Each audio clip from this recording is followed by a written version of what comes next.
రామదాసుగా అంత కష్టాలు పెట్టాలనా? పైగా ఆయన తహసీల్దారు, పైగా అధికారి, ఏమైనా చేయొచ్చు, ఆయన అధికారం ఉంది ఆయనకు.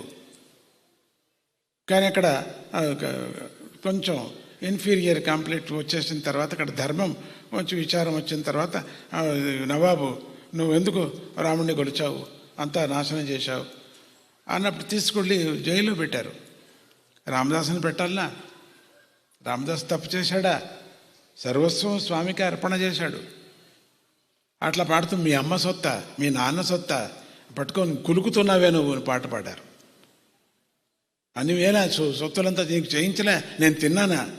నీకు అర్థం కాదు. నా నవాబుకు చెప్పే విధంగా నీకు రాదు. నీకు నాకు చెప్పి నువ్వు చేయించుకున్నావే, కులుకుతున్నావు. నేను దశరథుడు ఇచ్చాడా? మీ మామ ఇచ్చాడా? మీ నాన్న ఇచ్చాడా అని సీతమ్మను తిట్టాడు. అట్లా రాముడిని తిట్టాడు. ఎంత అద్భుతమైన పాటలు అవి. ఈ నొప్పి భరించడానికి కాదు, వేస్తూనే ఉన్నారు. ఇంకా ఆనందంగా పాడుతూనే ఉన్నాడు. ఆ గోడల మీదంతా రాశాడు ఆ జైల్లో. ఇప్పుడు వెళ్ళి చూడొచ్చు మీరు. పరమాత్ముడి యొక్క తత్వం కలియుగంలో ఎంత బాగుంది అనటానికి రామదాసు యొక్క తత్వమే అక్కడ మనకు సాక్షి. భద్రాద్రి రామదాసు యొక్క తత్వం వెళ్తాడు.